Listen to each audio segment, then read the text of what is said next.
Well, it's a cold, wet and rainy morning here in Abuja, the Federal Capital Territory, at 23 degrees Celsius.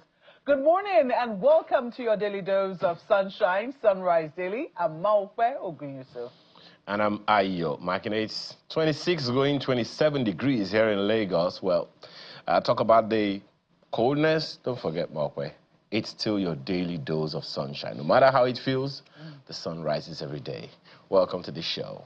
Today is August 26, 2025. It's a Tuesday morning, just so you know.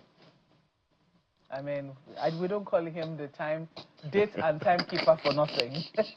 Imagine me trying to cut you off when you had yet to give us that piece of information. But Ayo, while it might be rainy and cold in terms of what the weather is saying, I can tell you that it is heating up. The political temperature is heating up. And if you were to take a look at all of the dailies this morning, a lot of what they're talking about is the fact that the People's Democratic Party, yes, have finally decided to zone the presidential ticket of their party, and this time around they've zoned it to the southern part of the country, which means that only candidates who aspire from the southern region of the country will be viable to contest for the ticket, the presidential ticket of the PDP. And as a result of that, they've also confirmed the acting national chairman, Umar Damagum, who's acted for the longest of times.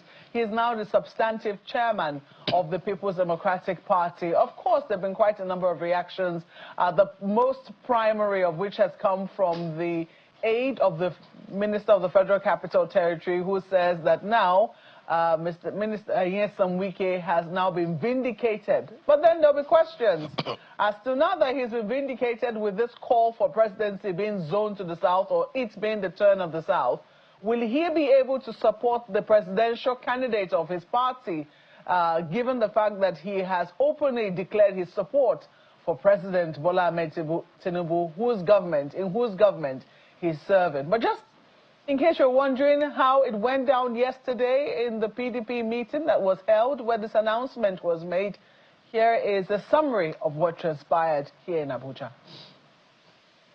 NEC received and after extensive deliberations approved the report of the National Convention Zoning Committee, which recommended as follows. A, that all PDP national office positions currently in the northern region of the country remain in the northern region. B, that all PDP national office positions currently in the southern region of the country remain in the southern region. C, that the position of the national chairman haven't been retained in the northern region of the country. The presidential candidate of the party for the 2027 general election is hereby zoned to the southern region. Of acting national chairman, Ambassador Umar Damagum, in stabilizing the party, NEC hereby ratifies and confirms the appointment of Ambassador Umar Damagum as the substantive national chairman of the party with effect from today, 25th August 2025, until the National Convention on the 15th and 16th of November 2025 at Ibadan, Oyo State Capital.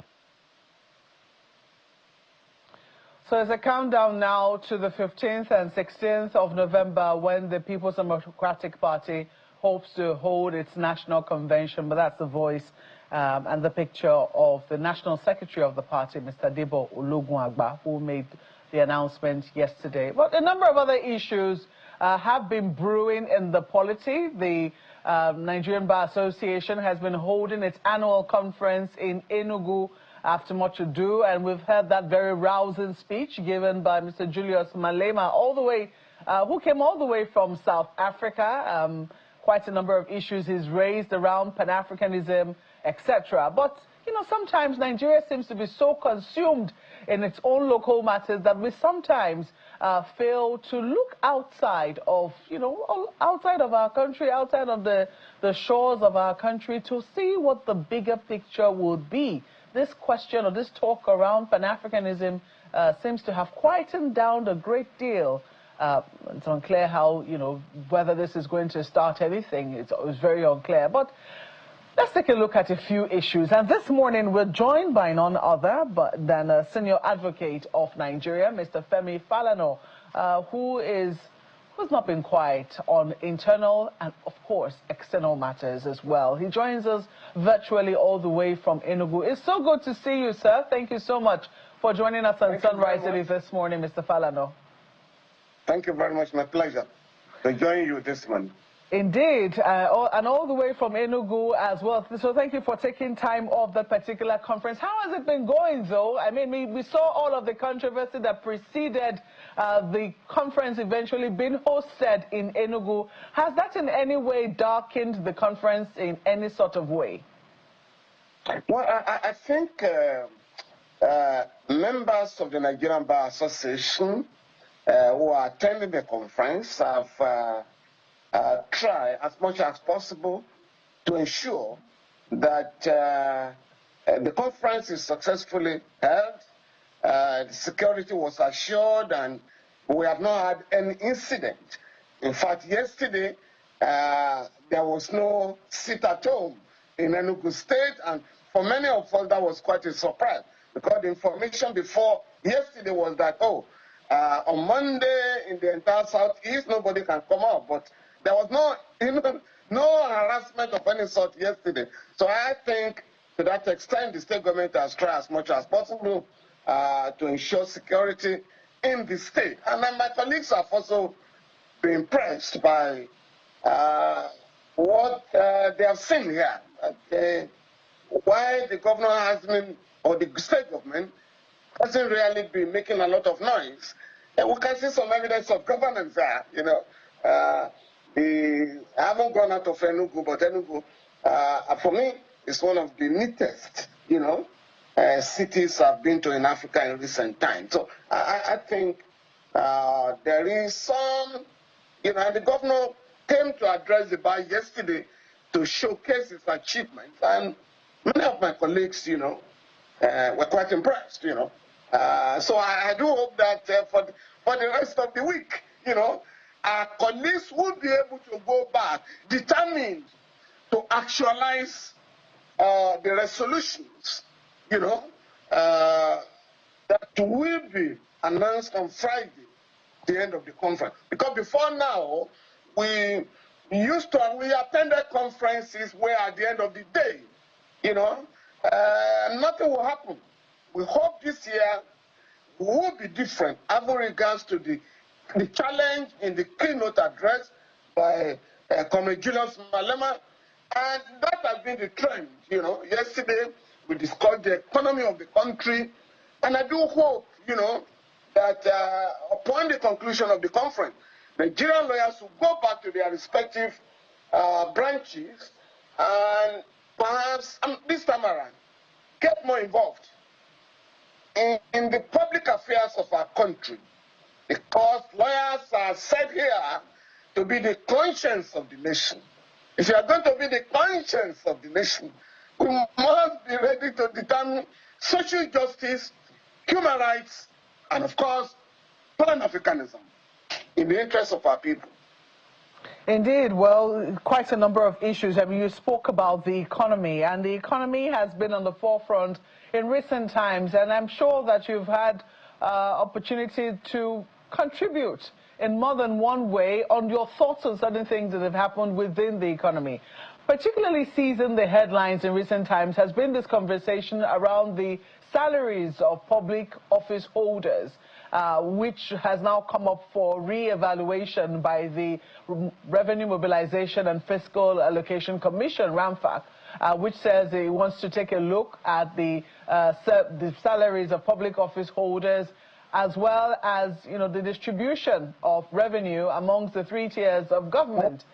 I am unsure what your thoughts are, though, in terms of, even though some people will say, maybe we can guess. So some people will say, what exactly do you think, what exactly are your thoughts with regards to, this consideration, this new process being put in place by RAMFAC to take a second look at the emoluments of public service holders? I want to believe that RAMFAC has not taken cognizance of the living standards in the country, particularly the harrowing experience of ordinary people. The government has continued to appeal to Nigerians to exercise patience. That is a recognition of the fact that majority of our people are suffering. And if we go by the position of the NBS, you have more than 133 million Nigerians that are multidimensionally poor. It is insensitive, therefore,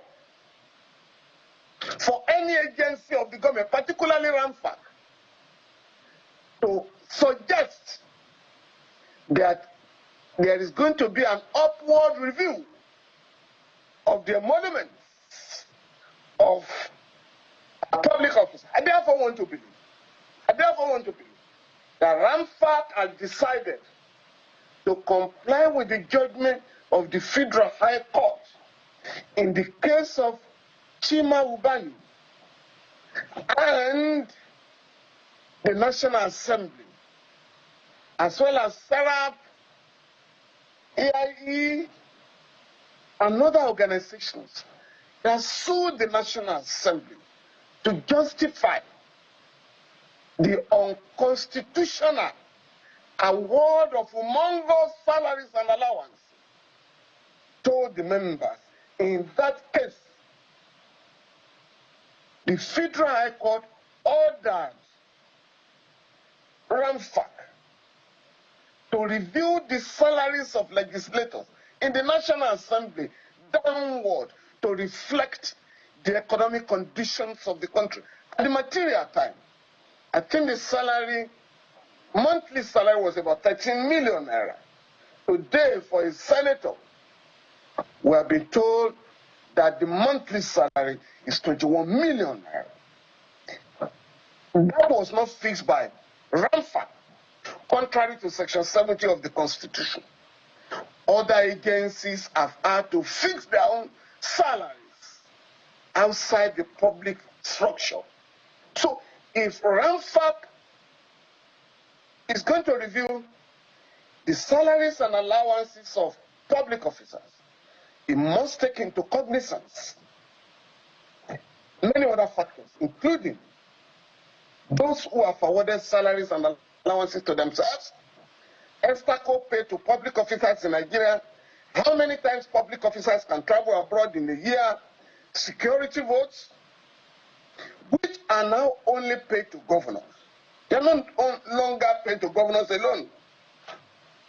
Many heads of agencies now receive Estaco every month in millions to augment what they are receiving. So if there's going to be a review, it has to be a holistic review.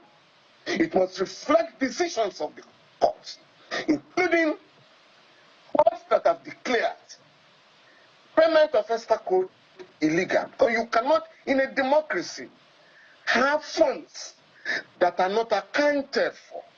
So the point I'm making therefore is that if you're going to review salaries of public officers, RAMFAC must also carry along the National Commission on Salaries and Wages, so that when you're talking of public officers, you must also be talking of other public officers, other civil servants in the country.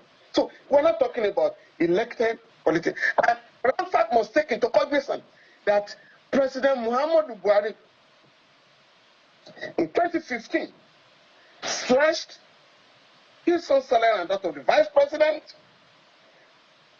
In 2019, President Muhammadu Buhari slashed the ESTA code of public officers in Nigeria. Under this regime, President Bola Tinubu has also slashed the ESTA code of public officers to the tune of about 60%. So if members of the executive are taking cognizance of the economic situations in the country, to call down the purposes of office of public officers. Ramfa cannot tolerate to be justifying increase when the ordinary poor people cannot afford 3 square meals a day.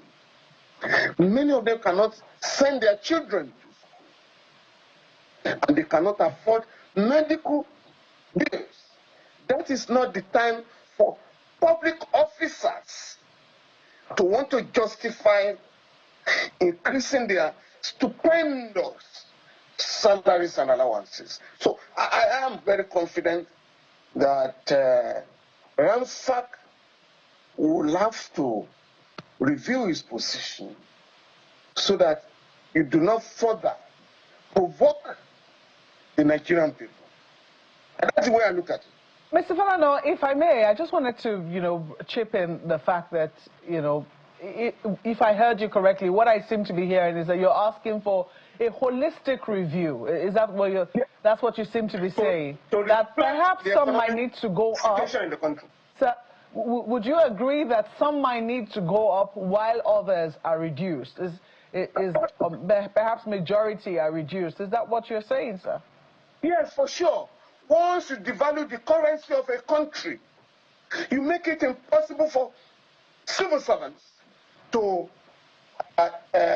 take care of their affairs, to be able to send their children to school, good schools, even to afford rents in the country. So you cannot single out political leaders that have taken themselves out of the salary structure in the country. That's my position.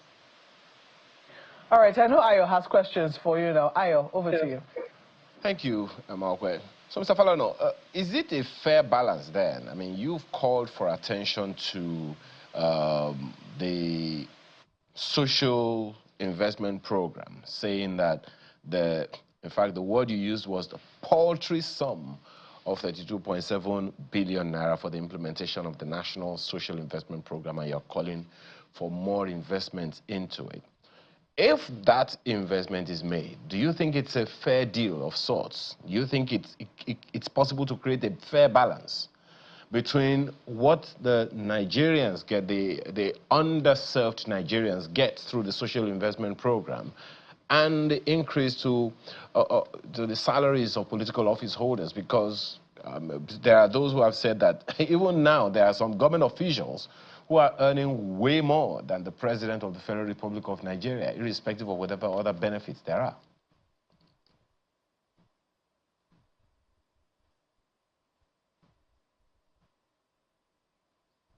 Can you hear me, Mr. Falana?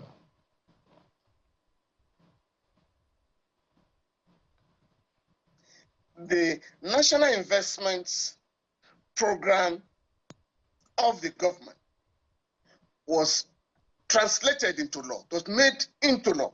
You now have the National Social Investment Program Agency Act, which has imposed a duty on the government to fund programs that are meant to assist the poor, including cash transfer, empower,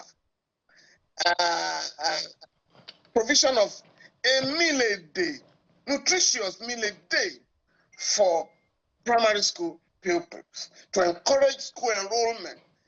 This has become a law in our country, and I'm asking the government to implement the law by funding it adequately. There is no way you can allocate 32 billion naira to an agency that is going to take care of over 133 million people, multidimensionally poor. I therefore have suggested that that agency should attract not less than 5 trillion naira. And last Sunday, I did commend the EFCC for recovering about 32 billion naira stolen from the Ministry of Humanitarian Affairs And I'm suggesting, as EFCC has been doing in recent time, to return the money or to transfer that fund to the National Social Investment Program Agency so that the money can be earmarked for servicing the poor. In addition, I am saying, if this regime can endorse the repairs of a conference center in Abuja to the tune of about 39 billion naira, the government should, as a matter of urgency, review the budget of that agency so that the poor, as they say in Abuja, can breathe. Right now, the poor people in our country are groaning under poverty-induced economic programs of the country. It is after you have done that, it's after you have addressed the problems of the poor, that you may want to look at salaries and allowances of political office holders who must make more sacrifice than the people. Because they claim they are serving us. And so they must bear the brunt of the economic programs, policies of the country. They must make huge sacrifice so that when the poor are being taken care of, I mean, for instance, the National Assembly this year inserted about 11,000 projects valued at 6.9 trillion naira. And it was said that these projects will serve the people. We haven't seen that. We're going to prepare another budget. So these are the issues that have to be addressed by the government, the opposition. Just one second, Mr. Falana. On this same issue, society. Can we say, because, I mean, you've spoken about a federal government agency. That's the NSIP agency. That means it's the federal government that is taking care of that. And the federal government has said, according to you, a particular amount of money. But all of these people that the federal government wants to serve live in states. The data that the Statistician General's agency produced is a data across the Federal Republic of Nigeria, all 36 states of the Federal Republic of Nigeria. Isn't it out of place to expect that the state governments now should also contribute to the NSIP agency? So it's not just the federal government that is burdened by it, but that the states themselves and the local governments make contributions into the better life or the living standards, improved living standards of the people in their states and local governments. The last statement made by our organization, Alliance on Survival of COVID-19 and beyond, is that state government, local government must contribute to that fund. And the position is this: when fuel subsidy was said to have been gone in 2023, President Bola Tinubu did say or did assure the nation that the gains will be dedicated towards taking care of the needs of our people and infrastructural development. By April 2023, and you can check this out, you can Google, the money shared by the three tiers of government was 655 billion naira. Last month, July 2025, the money shared by the three tiers of government was 2 trillion naira out of about 3.2 trillion naira generated as a result of removal of fuel subsidy and the efforts of the government to increase the revenue of the country through control of supply of, fuel in the country, crude oil in the country. So if the three tiers of government are distributing 2 trillion naira, in June it was 1.8 trillion naira, and state governments and local governments are taking about 46% of that fund. We have a duty to insist that all the 3 tiers of government will have to contribute at the end of the month to that agency, National Social Investment Program Agency, to take care of the vulnerable. Well, Mr. Falana, the only hope that one can have. Furthermore, there is a law known as the Compulsory Free Education Act, which require, and you also have the Child's Right Law, which operates in every state, which require both laws. I mean, all these laws require that every child in Nigeria shall be given free and compulsory education. Right now, we have 18.3 million children that are out of school, according to UNICEF. And why? State governments have largely refused to access money. I mean, the matching grant, if refused to contribute their counterpart, fund.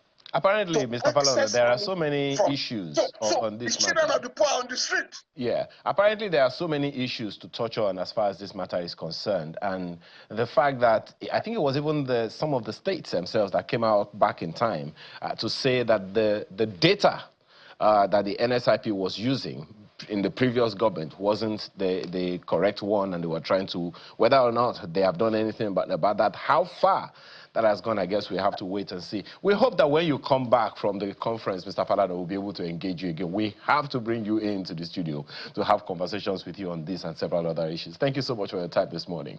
Mr. Femi Falana is chair of ASCAB, and he is a senior advocate of Nigeria. We appreciate your time again.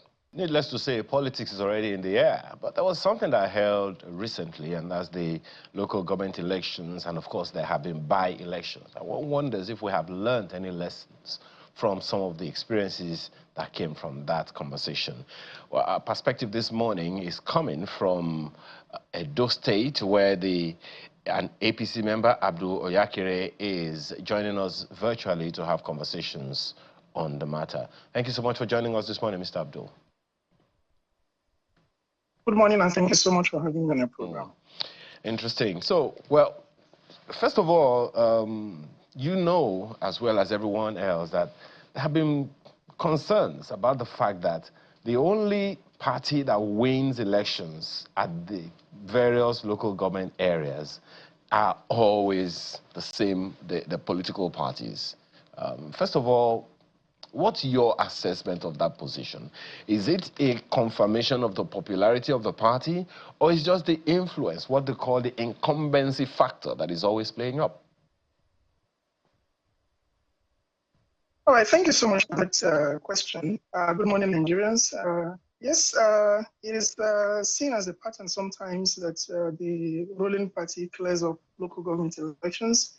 But that may not be entirely the fault of the ruling party, if you ask me, because the problem with opposition sometimes is they have this defeatist spirits they come into elections, and coupled with the fact that sometimes they've been in power, like in Edo State, and there is nothing really to show. Just like the by-elections we had in Edo State, at the Edo Central, we had the senatorial election, and then we had the Overa Federal Constituency elections. The margin of victory will tell you a lot about the work that is going on currently in the state. So it has nothing to do with the ruling party. The election was observed by international observers, by local observers. The media was present, and you could see that it was a queue. People queue up. Even the governor himself, His Excellency Senator Mondo Perolo, queued up when it was his turn. He voted, and the votes were counted. So it has nothing to do with which party is ruling. I think it has more to do with what the people are seeing on ground.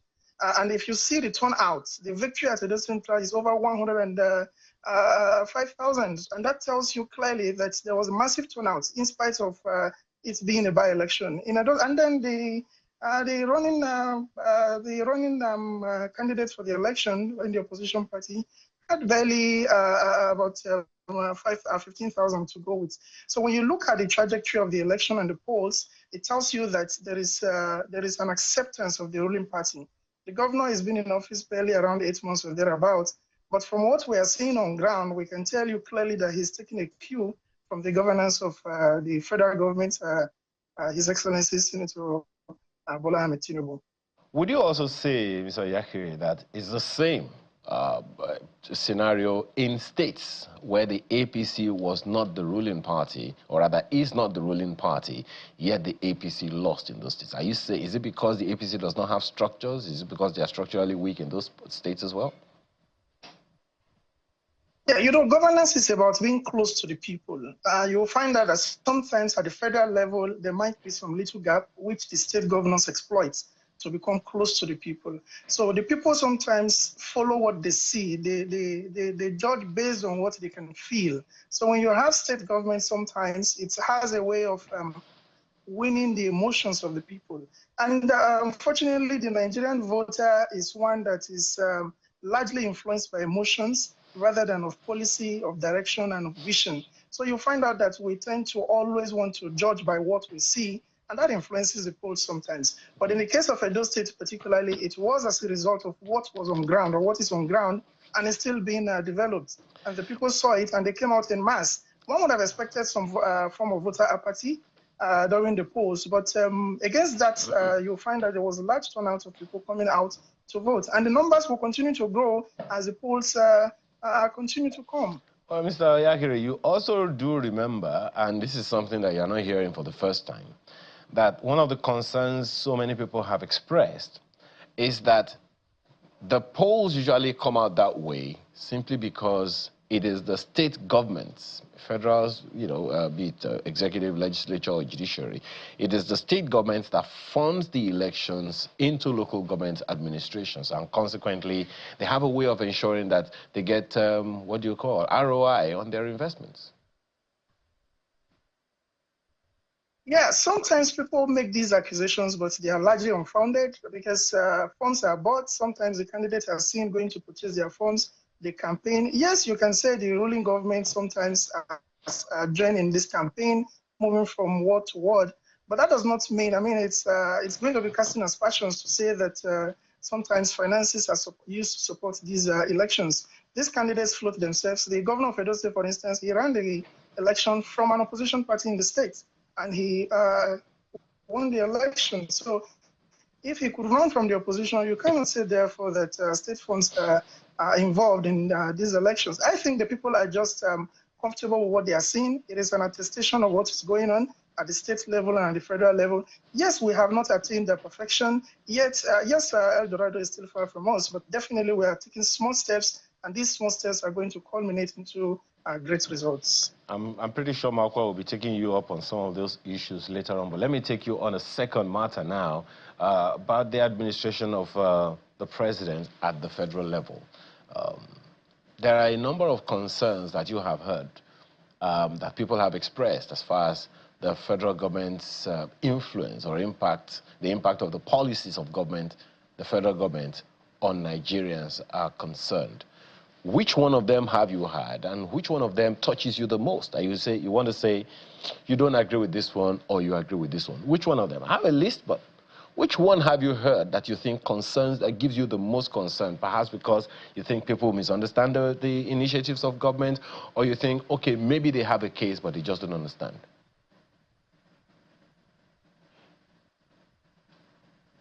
Yeah, thank you so much. You see, at the federal level, I think Nigerians and citizens need to understand that governance at the federal level is more about policy and direction rather than petty constructions and what have you here. A lot of times you'll find out that the government is making policies for the future of the country. Let's take, for instance, during the subsidy removal, there was so much pandemonium, so much forecast. World financial bodies were making forecasts that the Nigerian naira could collapse in so period, and it would take us about 10 years to recover.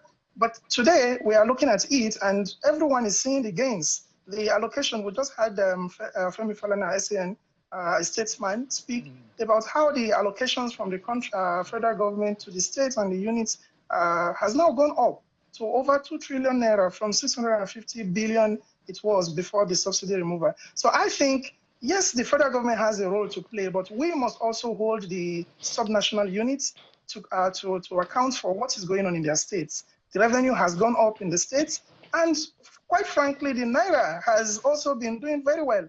When the Naira was floated, removing the dichotomy between the black market and the official exchange rates, I was out of the country at the time, and within a short time of going out and coming back in 20 minutes, the Naira had gone up from 430 Naira to over 750 Naira, just within 20 minutes. And it continued on that trajectory for a long time. But the economists in the countries kept telling us that, don't worry, this is going to stabilize. But there was panic, and it is natural with opposition to take advantage of these situations. But today, now, we have seen the Naira taking stability, and world organizations like the World Trade Organizations and others are beginning to give credence to the Nigerian economy, that the economy has attained stability.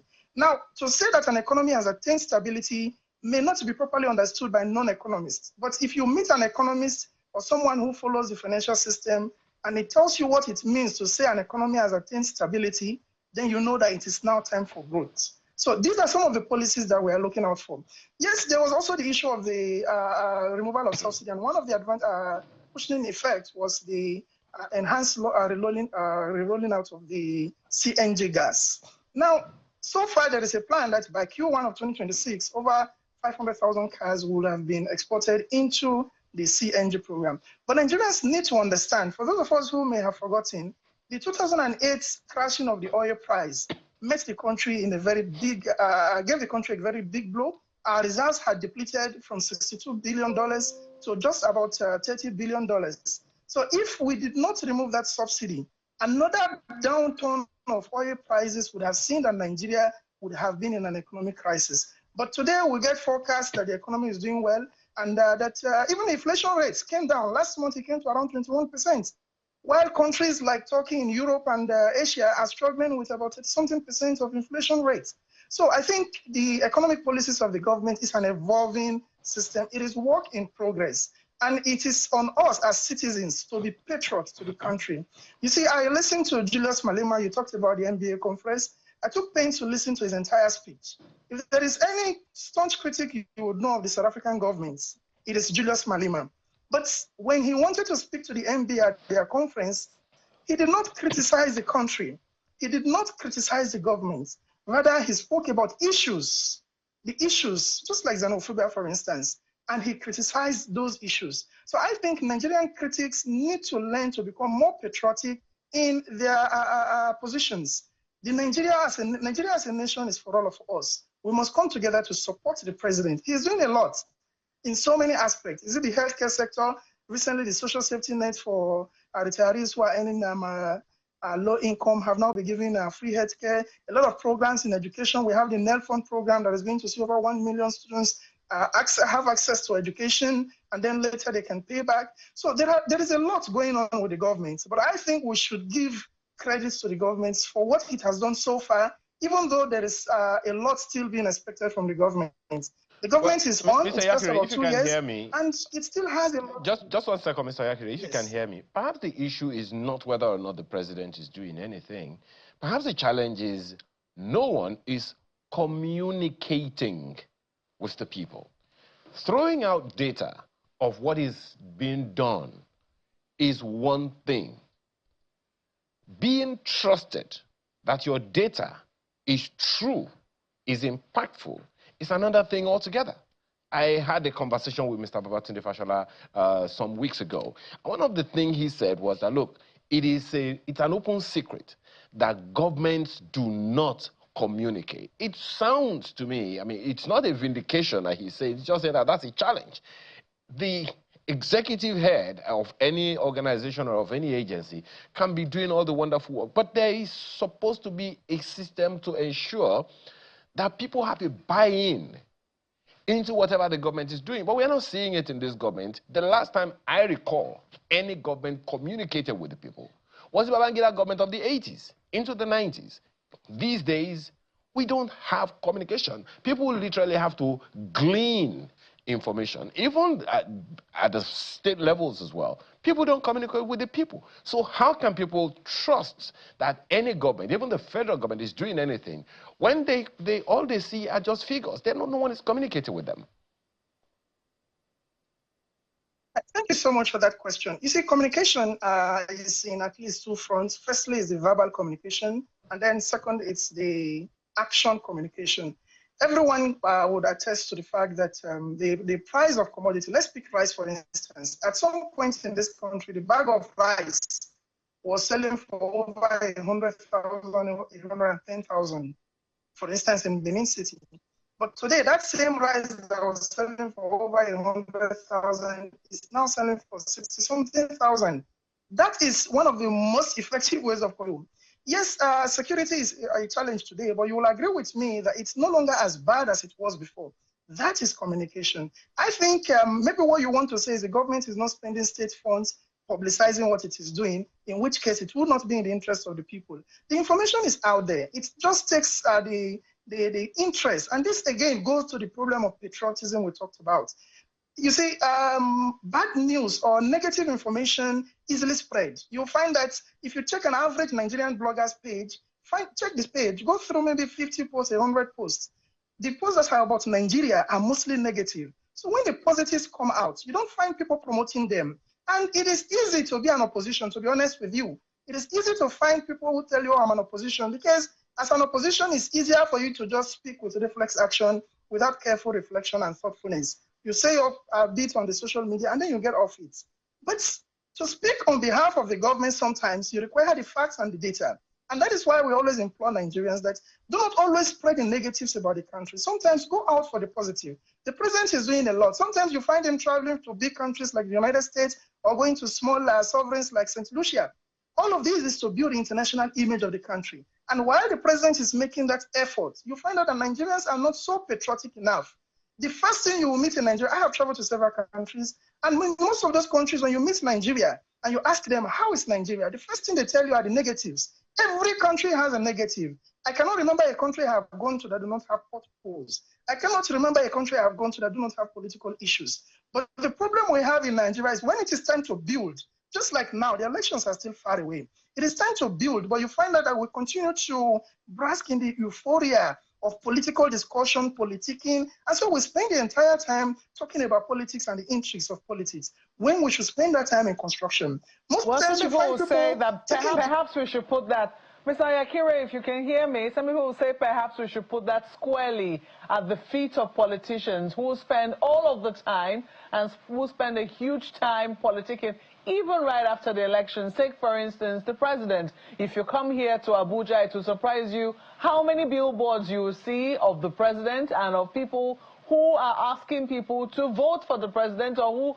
to sign up to volunteer for the next elections, which are at least 2 years away. And some people say, oh, well, that is how politics is run. The moment one election is done, the next election, preparations for the next election cycle has already begun. So some people will say, shouldn't we put that squarely at the foot of politicians, the political class, especially the leadership? We ought to, show better leadership in this direction. Yes, thank you so much. You see, there is something about the human nature. Action gives rise to reactions. When you take an action, people are prompted to react. I'm sure the president probably at this moment wouldn't want to be discussing about election issues or election matters. And that is why he hasn't really come out to say anything clearly about it. But it's the lieutenants around that are making the comments. And that is because some of these politicians, just because probably they are out of government or they do not seem to have certain benefits they are looking up to, they suddenly decide to give an uprising and say, oh, we want a change, or we want this, we want that. I mean, a child is... Mr. Akire, I'm not talking about those who are out of government. I'm not talking about... So sorry to interrupt you. I'm not talking about those who are out of government or those who are outside of the All Progressives Congress. These are clearly people who support the president, who have put his billboards in very strategic areas of the Federal Capital Territory, who have taken up the street light poles and put up billboards in support of the president. If the president doesn't want any of those things, doesn't he have a duty or responsibility to tell them that, look, guys, it's too early in the day?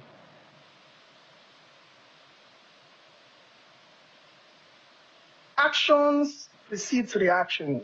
Some of those things you see are reactionary measures that are coming as a result of certain actions that some politicians are taking in certain quarters. So it is always imperative that when actions are taken, those actions are marked with equal reaction. So some of those things are reactionary measures as a result of the hitting of the policy that you find that most politicians are beginning to engage in, while the polls are still very far.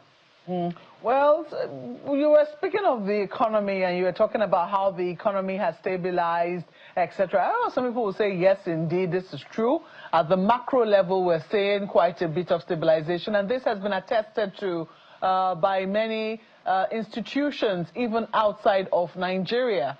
However, there is still very deep concern, very grave concern about the poor.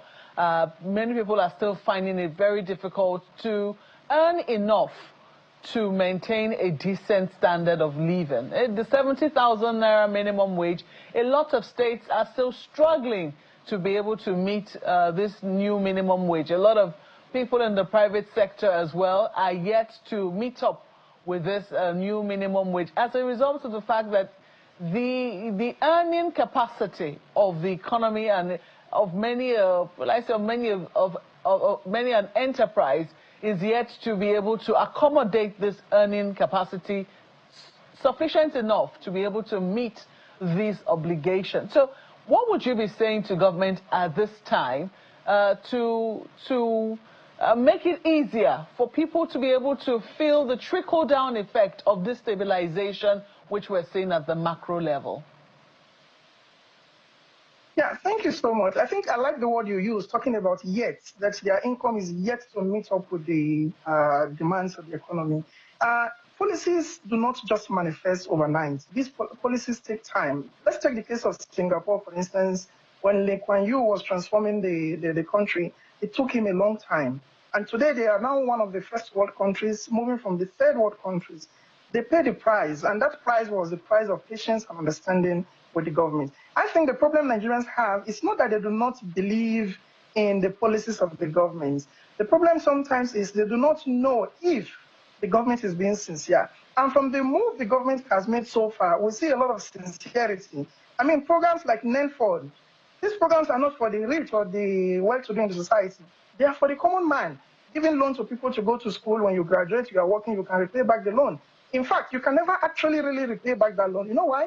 You are giving it out at a particular point where the value of that money is X. And by the time you are paying it back, the value may have moved to Y, but you're still going to pay back in the value of X. So these are ways of giving back to the common man to ensure that the common man is carried along in the society. I want to ask you something, because sorry to interrupt you once more. I hear you say the problem with Nigerians, or the problem with your fellow country people, and sometimes I'm asking myself, are you blaming them? If people are doubtful of government, if you sense that your fellow country people are not as patriotic as you would have them be, are you really blaming them for that? Or would you say that this is as a result of things that they have experienced in the past, the many disappointments that they felt, and the current reality of their own situations? Yeah, thank you so much. I think the issue of Nigerians and how they feel about the country, it's not a problem that started today. It is an antecedent, just like you said, of things that have happened with previous administrations. But what we are saying here is, let us give the government the benefit of doubt at this point. Let us begin to believe once again in the future of Nigeria. Let us begin to tell ourselves that Nigeria can be better.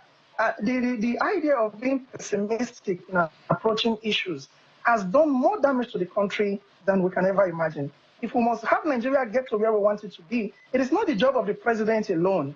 It is not the job of those in government alone. We ourselves out of government, everybody, the media has a role to play. You see, the media too should become more patriotic in the programs and activities that it promotes. The citizens should become more patriotic when they speak about their country, Nigeria. And the government, of course, is already doing that marketing. So if we all come together, you see, change is a tripartite aspect. It concerns the government, it concerns the people, that's the individuals, and then it concerns the institutions. So we cannot expect to see that Nigeria will grow by just the job the president is doing. We as citizens too must come together to see how we can have these things achieved and attain this enviable level. Well, some people will say that patriotism is easy to preach on a full stomach. For a number of people, the taste of the pudding that the APC is serving will be in the eating. We have to thank you very much for coming on the program this morning, Mr. Abdul Oyakire, who is a member of the All Progressives Congress and has joined us virtually from Edo State. Thank you once more for being a part of the program. Thank you so much for having me. Well, that's where we wrap it up this beautiful Tuesday morning. I see here that we have a number of feedback. I think we're out of time. We thank you for sending them in, and we'll certainly make time to take the feedback that you have sent. Thank you so much for watching. I'm Maupe Ogun Yusuf. Please be kind to yourself and to other people. Yes, indeed. And I'm Ayo. Marking the Business Morning is at the top of the hour. Have a wonderful day.